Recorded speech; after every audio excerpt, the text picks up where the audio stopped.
கனடாவின் ஒட்டுமொத்த நிலப்பரப்பில் 7 விதமான நிலம்தான் இந்த விவசாய செய்கைக்கு பயனான நிலமாக அடையாளப்படுத்தப்பட்ட நிலம். இந்த நிலமானது ஏனைய நாடுகளைப் போல வருடத்தில் 365 நாட்களும் விளைகின்ற நிலங்கள் போன்றவை எல்லாம் இந்த டிராபிக்கல் கண்ட்ரிஸ் எனப்படுகின்ற வெப்பநிலையை கொண்டிருக்கின்ற நாடுகளில் சாத்தியமாகிய பொழுதும் கனடாவில் 130 180 நாட்கள் வரையான காலப்பகுதி தான் இந்த விளைச்சலுக்கான காலப்பகுதியாக கருதப்படுகின்றது. இந்த காலப்பகுதியில் இடம்பெறுகின்ற இந்த விளைச்சல் தான் கனடாவின் அதாவது அந்த ஒட்டுமொத்த தேவையையும் பூர்த்தி செய்யக்கூடியதாகவும் அந்த பசுமை வீடுகள் எனப்படுகிற கிரீன் ஹவுஸ் எனப்படுகின்ற திட்டங்கள் சிறிய அளவிலானவையாகத்தான் இருக்கின்றன. அரசாங்கம் கூட பல நடவடிக்கைகளையும் எடுத்து வருகின்றது. இவ்வாறான நிலைமைகளில் இந்த விவசாய நிலங்கள் மற்றும் பசுமை நிலங்கள் கிரீன் பெல்ட் எனப்படுகின்ற குறிப்பாக நீங்கள் பார்த்தீர்களானால் இந்த ஃபோர்ட் அவர்களின் அரசாங்கம் 7000 ஏக்கர்களை வீடுகள் கட்டும் திட்டத்திற்காக விடுவிக்க முயன்ற விடயம் என்பது தற்பொழுது மத்திய போலீசாரின் விசாரணையில் இருக்கின்றது. ஏனென்றால் அதன் மூலம் அவர்கள் $7 பில்லியன் ஆதாயத்தை, அதாவது 7000 ஒரு ஏக்கருக்கு $1 மில்லியன் என்கின்ற அளவிலான ஆதாயத்தை சம்பாதிக்க முயன்றதான ஒரு கணக்கியலை கணக்காளர் நாயகம் வழங்கியதை அடுத்து அது தற்பொழுது ஒன்றறிய போலீசாரின் விசாரணையில் இருக்கின்றது. இதே போன்ற நிலையில் தான் இவ்வாறான தனது ஒரு காணியை அதிக விலைக்கு வீடுகள் கட்டும் நிறுவனம் கேட்ட பொழுது அந்த காணி இன்னும் 999 வருடங்களுக்கு விவசாய நிலங்களாகவே இருக்க வேண்டும் என்கின்ற வகையில் ஒரு விவசாயி வழக்கு தொடர்ந்துள்ளார். இதற்குரிய காரணங்கள் அவர்கள் கூறுகின்ற காரணங்கள்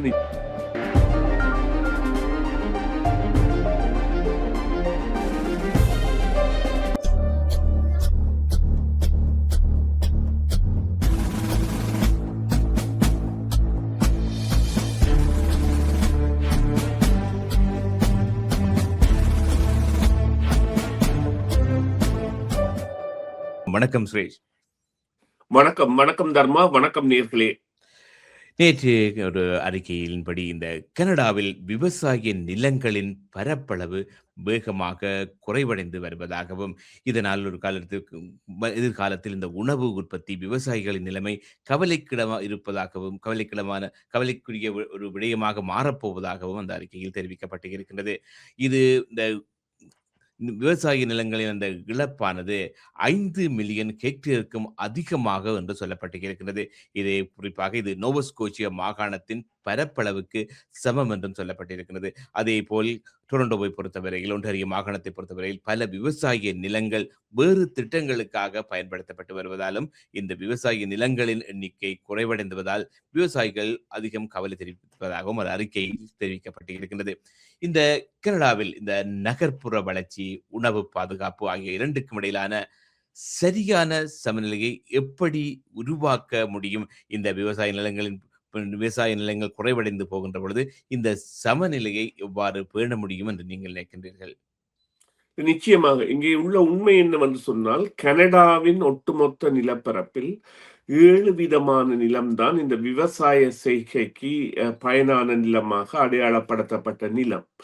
இந்த நிலமானது ஏனைய நாடுகளைப் போல வருடத்தில் 365 நாட்களும் விளைகின்ற நிலங்கள் போன்றவை எல்லாம் இந்த டிராபிக்கல் கண்ட்ரிஸ் எனப்படுகின்ற வெப்பநிலையை கொண்டிருக்கின்ற நாடுகளில் சாத்தியமாகிய பொழுதும் கனடாவில் 130 180 நாட்கள் வரையான காலப்பகுதி தான் இந்த விளைச்சலுக்கான காலப்பகுதியாக கருதப்படுகின்றது.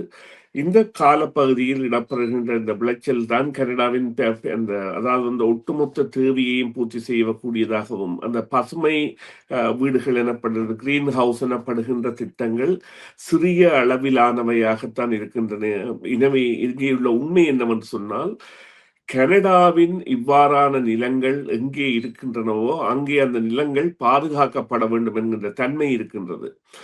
குறிப்பாக இந்த அதிக விளைச்சலை தரக்கூடிய இந்த ஃபார்ம் லேண்ட்ஸ் எனப்படுகின்ற விவசாய நிலங்கள் இருக்கின்ற பகுதிகள் தென் ஒன்டாரியோ பகுதி, தென்னக ஒன்டாரியோ மற்றும் தென்னக கியூபெக் பகுதி மற்றும் ஆல்பர்டா, சஸ்கச்சுவன், மனிடோபா மாகாணங்கள் மற்றும் பிரிட்டிஷ் கொலம்பியா. பிரிட்டிஷ் கொலம்பியா முக்கியத்துவமானது என்னென்று சொன்னால், அங்கே வந்து அதிகமான அளவு நாட்கள் விவசாயம் செய்யக்கூடியதாக அங்கே உள்ள காலநிலை அவற்றிற்கு இடமளிக்கும். மற்றும் இந்த அட்லாண்டிக் ப்ராவின்ஸ் எனப்படுகின்ற இங்கே உள்ள, அதாவது வந்து வினிபெக், ஹாலிஃபேக்ஸ், நியூஃபவுண்ட்லேண்ட் போன்ற இடங்களில் எல்லாம் மிகவும் குறைவான நிலங்கள் தான் அடையாளப்படுத்திருக்கின்றன. இவை கனடாவின் ஒட்டுமொத்த நிலங்களிலேயே நான் குறிப்பிட்டது போல 7% நிலங்களாக இருக்கின்ற காரணத்தால் இவற்றை பிரதானப்படுத்திய திட்டங்கள் என்பன நிச்சயமாக பேணப்படுகின்றன. குறிப்பாக நீங்கள் பார்த்தீர்களானால் இங்கே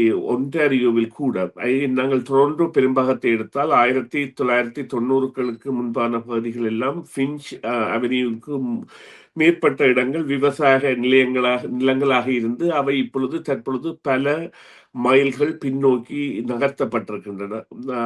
அவ்வாறான திட்டம் ஏனென்றால் நகர்ப்புறங்கள் விரிவடைகின்ற பொழுது இவ்வாறான பசுமை நிலங்களின் அளவு குறையும் என்பது காரணம் இங்கேதான். அதாவது தென்னக ஒன்டாரியோ, சவுதர்ன் ஒன்டாரியோ, ஒன்டாரியோ எனப்படுகின்ற பகுதியில் அந்த அதிகமான நிலங்கள் இருக்கின்றன. அதையொட்டியதாகத்தான் இந்த அறிவிப்பு வந்திருக்கின்றது. இருந்த பொழுதிலும் அரசாங்கம் கூட பல நடவடிக்கைகளையும் எடுத்து வருகின்றது. இவ்வாறான நிலைமைகளில் இந்த விவசாய நிலங்கள் மற்றும் பசுமை நிலங்கள், கிரீன் பெல்ட் எனப்படுகின்ற, குறிப்பாக நீங்கள் பார்த்தீர்களானால் இந்த ஃபோர்ட் அவர்களின் அரசாங்கம் 7,000 ஏக்கர்களை வீடுகள் கட்டும் திட்டத்திற்காக விடுவிக்க முயன்ற விடயம் என்பது தற்பொழுது மத்திய போலீசாரின் விசாரணையில் இருக்கின்றது. ஏனென்றால் அதன் மூலம் அவர்கள் $7 பில்லியன் ஆதாயத்தை, அதாவது 7,000 ஒரு ஏக்கருக்கு $1 மில்லியன் என்கின்ற அளவிலான ஆதாயத்தை சம்பாதிக்க முயன்றதான ஒரு கணக்கியலை கணக்காளர் நாயகம் வழங்கியதை அடுத்து அது தற்பொழுது ஒன்றாரியோ போலீசாரின் விசாரணையில் இருக்கின்றது.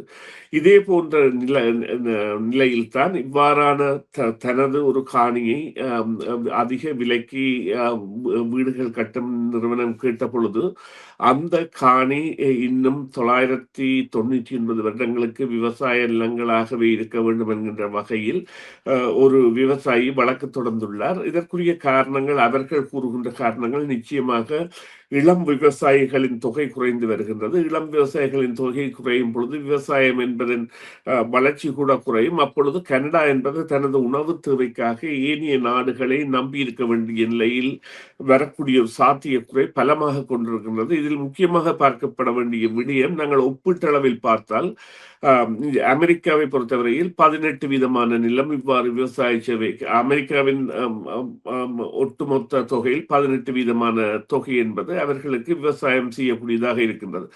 அதே போல நாங்கள் இந்தியாவை பார்த்தோமானால் அவர்களின் நிலத்தில் 52 வீதமான நிலம் என்பது விவசாய செய்கைக்குரிய நிலமாக இருக்கின்றது. ஆனால் கனடாவை பொறுத்தவரையில் உண்மை என்னவென்று சொன்னால், கனடாவின் நிலம் என்பது ஒட்டுமொத்த ஏரியா என்பது 10 மில்லியன் கிலோமீட்டராக இருந்தாலும் இந்த நிலத்திற்கான பிரதேசம் என்பது 9 மில்லியனாக இருக்கின்றது. அதில் நிச்சயமாக அந்த 7% தான் இவ்வாறான அந்த பயிர்ச்செய்கைக்கான நிலமாக இருப்பதால் இவ்வாறான ஒரு கோரிக்கை விடுக்கப்பட்டுள்ளது. அதனை தான் நாங்கள் குறிப்பாக ஒரு முக்கிய கருதுகோளாக சொல்லலாம் இந்த விவகாரத்தில். பொதுவாகவே பார்க்கின்ற பொழுது நிலங்களின் பற்றாக்குறையுடன் சேர்த்து இந்த விவசாய நிலங்களின் விலை தொடர்ந்து அதிகரித்து வருகின்ற நிலை காணப்படுகிறது. இப்படி பார்க்கின்ற பொழுது நீங்கள் குறிப்பிட்டீர்கள், இந்த இளம் தலைமுறையினர் விவசாயத்துக்குள் வருவதற்கு தற்பொழுது அரசு திட்டங்கள் ஏதாவது வகுத்திருக்கின்றதா? இந்த இளம் சமுதாயத்தினர் இந்த விலை அதிகரிப்பு, நிலங்களின் விலை அதிகரிப்பு காரணமாக இந்த விவசாய தொழில் இறங்காமல் அவர்கள் பின்னோக்கி போகாமல் அவர்களுக்கு ஏதாவது உதவி திட்டங்கள் வழங்குகின்ற திட்டங்களை அரசு அறிமுகப்படுத்தும் என்று நீங்கள் எதிர்பார்க்கின்றீர்களா? இல்லை, அவ்வாறான திட்டங்கள், அதாவது விவசாயிகளுக்கு விவசாயி என்கின்ற அனுமதி பத்திரம் எடுத்த ஒருவர், அதாவது அவர்கள் விவசாயி என்று தங்களை அடையாளப்படுத்துவதற்கான அனுமதியை பெற்ற பிறகு அவர்களுக்கான மானியங்கள், வசதிகள், காப்புறுதிகள் கூட இருக்கின்றன. அவற்றையெல்லாம் அரசாங்கம் செய்து கொண்டிருக்கின்றது. இங்கே நாங்கள் அதாவது ஒரு சிறு விடயமாக இதனை பார்க்க முடியாது, அதேவேளை ஒரு பெரிய விடயமாக பார்க்க முடியாது. என்றால் கனடாவை பொறுத்தவரையில் 62 மில்லியன் ஹெக்டர்ஸ் எனப்படுகின்ற அளவிலான நிலம் என்பது இந்த பயிர்ச்செய்கைக்குரியதாக இருந்தாலும் அவற்றில் சுமார் 35% தான் அந்த நேரடியான பயிற்சி, இரண்டு விதமான பயிற்சிகள் இடம்பெறுகின்றன. ஒன்று மழையை நம்பியதான அல்லது இயற்கையை நம்பியதான விதைப்புகள் மூலம், அதாவது தண்ணீர் பாய்ச்சாமல் செய்கின்ற பயிற்சி என்பது ஒரு 60% வீதமாகவும் 40% வீதங்கள் தான் இந்த தண்ணீர் பாய்ச்சி செய்கின்ற பயிற்சி என்பது மரக்கறிகள் மற்றும் பல வகைகள், தானியங்கள் போன்றவற்றிற்கான. இப்பொழுது அதாவது விதை, கோதுமை, சோளம் போன்றவை எல்லாம் நிச்சயமாக தண்ணீர் பாய்ச்சி செய்கின்ற பயிர் முறைகளுக்கு வராதவை. இருந்த பொழுதும் அவ்வாறான நிலைகளில் அவர்களுக்கு ஏற்படுகின்ற செலவுகளுக்கான மானியங்கள் என்பன நிச்சயமாக வழங்கப்படுகின்றன, அல்லது இழப்புகளின் பொழுதான இழப்பீடுகளும் வழங்கப்படுகின்றன. ஆனால் பல இளைஞர்களும் அல்லது இளைய சமுதாயத்தினரும் தற்பொழுது இந்த நிலையில், அதாவது இந்த விவசாயம் என்கின்ற தொழில்துறையை விட்டு செல்கின்ற நிலையில் விவசாய காணிகள் முக்கியமாக உள்ள இடங்களில், இதுதான் இங்கே முக்கியமானது, விவசாய காணிகளாக அதிக விளைச்சலை தரக்கூடிய காணிகளாக அடையாளப்படுத்தப்பட்டது தென்னக ஒன்றாரியோ. அது நிச்சயமாக இந்த எங்களுடைய டொரண்டோ, அதாவது குறிப்பாக நீங்கள் இவ்வாறு கூறலாம், ஒசாவா அல்லது போமன்வில்லில் இருந்து நயாக்ரா ஃபால்ஸ் வரையான பிரதேசங்கள், அதே நேரம் மேலே வரி வரையான பிரதேசங்கள் வரையாக செல்லக்கூடியதான ஒரு அனுமானத்தை கொண்டதாக இருக்கலாம். அவ்வாறான வரி என்றில் அதற்கு முன்பாக இருக்கலாம். அவ்வாறான பிரதேசங்கள் மிகவும் அதிக விளைச்சலை தரக்கூடிய பிரதேசமாகவும், அதே போல தென்னக கியூபெக் என்கின்ற பிரதேசமும், இந்த இரண்டு முக்கிய பிரதேசங்களும் தான் அந்த விவசாய நிலங்கள் அதிக விளைச்சல் தரக்கூடியதாக. ஆனால் இந்த இரண்டு பிரதேசங்களிலும் மக்களின் பெருக்கம் என்பது, அல்லது மக்கள் வசிவதற்காக தேர்வு செய்யப்படுகின்ற இடம் என்பதும் இதனை ஒட்டியதாக இருக்கின்றது. ஏனென்றால் இவை நகர் சார்ந்த புறங்களாக இருப்பதால் நகராக அவை மாறி வருகின்றன, அவை நகரங்களாக மாறி வருகின்றன. எனவே அந்த நிலையில் இவ்வாறான ஒரு, அதாவது போட்டி இருக்கின்றது. எவ்வாறுன்னு சொன்னால், இந்த விவசாய நிலங்களை தொடர்ந்து இவ்வாறு நகர்ப்புறமாக்குவதாக விட்டுக் கொடுப்பதா, இல்லை அதனை தொடர்ந்து பராமரிப்பதா போன்ற கேள்விகள் இருக்கின்றன. ஆனால் மக்கள் தொகையை வைத்து பார்க்க போனால் நிச்சயமாக கனடா தற்காப்பு பொருளாதாரத்தில் அல்லது தன்னிறைவு பொருளாதாரத்தை அடைகின்ற ஒரு முயற்சியில் இந்த விவசாயத்தின் தேவை என்பது அதன் முக்கிய உயிர் நாடியாக பார்க்கப்படுகின்றது. எனவே அது அவ்வாறான நிலையில், அவ்வாறான நடவடிக்கைகளில் கவனத்தை செலுத்த வேண்டியதற்கான ஒரு எச்சரிக்கை விடுக்கப்பட்டுள்ளது. அதுதான் உண்மையான காரணம். ஆனால் அரசாங்கமோ அல்லது அரசாங்க அறிவித்தல்களோ அவற்றை கருத்தில் கொண்டு பல விடயங்களையும் செய்யும். இதேவேளை கனடாவில் நிலங்கள் வீணாக்கப்படுகின்றனவா என்றால், பல நிலங்கள் என்பன வீணாக்கப்படுகின்றன. குறிப்பாக ஒரு பெரிய விமான நிலையம், அந்த மிராபெல் எனப்படுகின்ற கியூபெக்கில் மொன்றியலை அண்மித்த பகுதியில் ஒரு 97,000 ஏக்கர் நிலம் என்பது அதற்காக பெறப்பட்டு, அது சர்வதேச அளவில் மிகவும் முக்கியமானதான ஒரு விமான நிலையமாக கட்டப்பட்ட பொழுதும் அதன் பயன்பாடு இல்லாமல் அது அவ்வாறே கைவிடப்பட்டது. அது போன்று இந்த கனிம சுரங்கங்கள் அமைக்கின்ற பொழுது பிரிட்டிஷ் கொலம்பியா போன்ற பகுதிகள் மற்றும் ஒன்டாரியோவில் எல்லாம் அந்த கனிமத்தின் விலை குறைகின்ற பொழுது இங்கே எடுக்கின்ற செலவு என்பது கூடவாக இருக்கின்ற பொழுது அது கைவிடப்படும். அவ்வாறு கைவிடப்பட்ட நகரங்கள் கூட கனடாவில் இருக்கின்றன என்பது பலருக்கும் தெரியாத உண்மை. அதாவது ஒரு நகரம் கட்டுமானப்படுத்தப்பட்டு அந்த நகரம் அப்படியே கைவிடப்பட்ட நகரங்கள், நான் நினைக்கிறேன் சக்சால்ட் எனப்படுகின்ற பிரதேசமாக இருக்கணும் பிரிட்டிஷ் கொலம்பியாவில். அங்கே வைத்தியசாலையுடன் 1200 குடியிருப்புகளுடன் ஒரு நகரம் கட்டப்பட்ட பொழுதும் அங்கே எடுக்கப்பட்ட கனிமத்தின் பெறுமதி என்பது உலக சந்தையில் குறைந்த பொழுது, இவர்களால் பெறப்படுகின்ற கனிமம் மிகவும் அதிகமான விலையில் இருந்த பொழுது அந்த திட்டம் கைவிடப்பட்ட பொழுது அந்த நகரமே முழுமையாக கைவிடப்பட்டது. அவ்வாறு இங்கே வட ஒன்டாரியோவில் கூட ஒரு இடத்தில் இவ்வாறான அந்த சுரங்க தேவைகளுக்காக ஒரு நகரம் அமைக்கப்பட்ட, அந்த நகரம் கைவிடப்பட்ட தன்மைகள் போன்றவை எல்லாம் இருக்கின்றன. எனவே கனடாவும் பல முயற்சிகளில் தன்னை தோல்வியடைந்த ஒரு நாடாக கூட அடையாளப்படுத்தி இருக்கின்றது இந்த இவ்வாறான கைவிடப்பட்ட திட்டங்கள். மற்றும் அதே போல ஒரு துறைமுக திட்டத்திற்காக பல 1000 ஏக்கர் நிலங்கள் எடுக்கப்பட்ட பொழுதும் அந்த திட்டம் என்பது கைவிடப்பட்டது. அதே போல சில வேளைகளில் புதிதான விடயங்களும் நடக்கின்றன. இப்பொழுது குறிப்பாக பார்த்தீர்களானால் இங்கே பிரம்டன் நகரில் இந்த கிரைஸ்லர் எனப்படுகின்ற கார் உற்பத்தி நிறுவனம் தனது உற்பத்தியை நிறுத்துவதாக அறிவிப்பதற்கு முதல் அதன் காணிகளில் 40 ஏக்கர் நிலத்தை தனியாக விற்றது. அந்த இடம் இப்பொழுது ஒரு பாரிய கட்டிட தொகுதியாக ஆவதற்கான வேலைகளை செய்து கொண்டிருக்கிறார்கள். யார் விற்றார்கள், யார் வாங்கினார்கள், எவ்வாறு இவை எல்லாம் நடைபெற்றன என்பன கேள்விக்குரிய விடயங்களாகவே இருக்கின்றன. ஏனென்று சொன்னால் தெரிந்த வகையில் செயற்படுவது என்பதும் நிலங்களை கையகப்படுத்துவதற்கான ஒரே வேலை. இதே போன்று முன்னாள் பிரதமர் மெக்ஹரிஸ் அவர்களின் காலத்தில் இந்த 407 பெருந்தெரு கட்டப்பட போகின்ற காலத்தில் அவருடைய அரசாங்கத்திற்கு ஆதரவான சக்திகளுக்கு அந்த அதாவது 407 கட்டுமானத்திற்கு உட்படப்பட்ட பகுதிகள் அறிவிக்கப்பட்டு அந்த நிலங்கள் அவர்களால் விலை கொடுத்து வாங்கப்பட்டு மீண்டும் அரசாங்கத்திற்கு பெரிய விலைக்கு விற்றப்பட்டன. இவையெல்லாம் அதாவது கனடாவின் நிலப்புலம் என்பது பல மாதிரிகளுக்கு உட்பட்டது, பல விவாதங்களுக்கு உட்பட்டது, பல மோசடிகளுக்கும் காரணமாக இருப்பது. எனவே இந்த விவசாய நிலங்களின் பாதுகாப்பு என்பதை மையப்படுத்த வேண்டியது முக்கியமானது ஒன்றாகத்தான் நாங்கள் கருத வேண்டும். நன்றி சுரேஷ். இந்த வேளையில் இணைந்து கொண்டு எங்களுடன் கருத்துக்களை பகிர்ந்து கொண்டதுக்கு புரிதொரு பொழுதில் புரிதொரு விடயம் தொடர்பாக பேசிக்கொள்ளலாம். மீண்டும் ஒருமுறை கலையகம் சார்பாகவும் உங்களுக்கு நன்றியை தெரிவித்துக் கொள்கின்றோம். நன்றி தர்மா.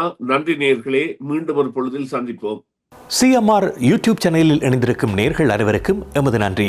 காமெண்ட்ஸ் பகுதியில் உங்கள் கருத்துக்களை தெரிவிக்க தவறாதீர்கள். முக்கிய செய்திகள், காணொளி தொகுப்புகள், நேர்காணல் என பலதரப்பட்ட அம்சங்களையும் உங்களுக்காக தருகின்றது சிஎம்ஆர் யூடியூப் சேனல். சிஎம்ஆர் என்று சர்ச் செய்து எமது யூடியூப் சேனலை சப்ஸ்கிரைப் பண்ணுங்கள். உங்கள் உற்றார் உறவினர் நண்பர்களோடும் இந்த காணொளி தொகுப்புகளை பகிர்ந்து கொள்ளுங்கள். அருகில் இருக்கின்ற முக்கிய காணொளி தொகுப்புகளையும் தவறவிடாமல் பாருங்கள்.